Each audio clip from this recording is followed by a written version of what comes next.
ഇന്ന് day 7 of 100 days trading challenge. ഇന്ന് ഞാനൊരു ട്രേഡിൽ എൻട്രി എടുത്തിട്ടുണ്ടായിരുന്നു. അതും എസ് തന്നെ ഹിറ്റ് ചെയ്തു. പക്ഷേ ഇന്നത്തെ വ്യൂ കറക്റ്റായിരുന്നു. ഇന്ന് ഞാൻ പ്ലാൻ ചെയ്ത ട്രേഡ്, ഞാൻ എടുത്ത ട്രേഡ് എന്ന് വെച്ച് കഴിഞ്ഞാൽ ഈ ഒരു 25,798 ക്രോസ് ചെയ്ത് മുകളിലോട്ട് പോകുമ്പോൾ താഴോട്ടൊരു ട്രേഡാണ് ഞാൻ പ്ലാൻ ചെയ്തത്. ട്രേഡ് എടുത്തപ്പോൾ ഓർഡർ എക്സിക്യൂട്ട് ആയത് കുറച്ച് താഴെയായിപ്പോയി. അതായത് കാണാം, ഈ ഒരു ഗ്രീൻ ക്യാൻഡിൽ ക്ലോസ് ചെയ്തതിന് ശേഷം പെട്ടെന്നൊരു താഴോട്ട് വന്നു. അപ്പോൾ ആ ഒരു മൊമെൻറ്റിലാണ് എൻ്റെ ഓർഡർ എക്സിക്യൂട്ട് ആയത്. സോ എനിക്ക് ഓർഡർ കിട്ടിയത് കുറച്ചും കൂടെ താഴെ നിന്നായി. സോ അതുകൊണ്ട് ജസ്റ്റ് ഒന്ന് മുകളിലോട്ട് പോയപ്പോൾ തന്നെ എൻ്റെ SL ഹിറ്റ് ചെയ്തു. ശരിക്കും പറഞ്ഞാൽ എൻ്റെ SL കറക്റ്റ് ഹിറ്റ് ചെയ്തിട്ട് അതിനുശേഷം മാർക്കറ്റ് നേരെ താഴോട്ട് ഇറങ്ങുകയാണ് ചെയ്തത്.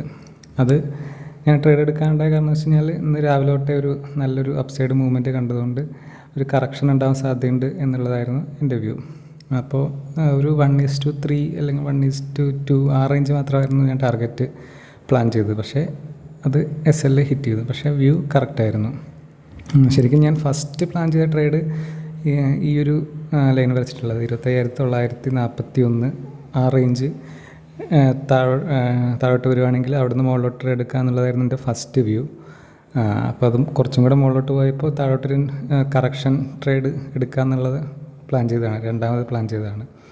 പക്ഷേ ഞാൻ ഫസ്റ്റ് പ്ലാൻ ചെയ്ത ട്രേഡും പക്കയായിരുന്നു. അതും ആ ലെവൽ നോക്കുകയാണെങ്കിൽ നമുക്ക് കാണാം 941 ടാപ്പ് ചെയ്തിട്ട് നല്ല രീതിയിൽ മുകളിലോട്ട് പോയിട്ടുണ്ടായിരുന്നു.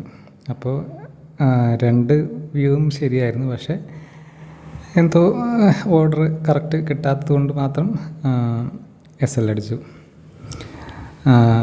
ആസ് പെർ എക്സ്പെക്റ്റേഷൻ 450 രൂപ തന്നെയാണ് ഇന്നത്തെ ലോസ്, അതായത് 6 പോയിൻറ്റ്സ്. നിങ്ങൾക്ക് ഇവിടെ ഓർഡേഴ്സ് എക്സിക്യൂട്ട് ചെയ്തതാണ്. 12/4 ഓർഡർ എടുത്തത് 97 രൂപയ്ക്ക്, 12/7 91 രൂപയ്ക്ക് അത് എക്സിറ്റായി SL അടിച്ചു. അപ്പോൾ ഇത്രയേ ഉള്ളൂ ഇന്നത്തെ ട്രേഡ്.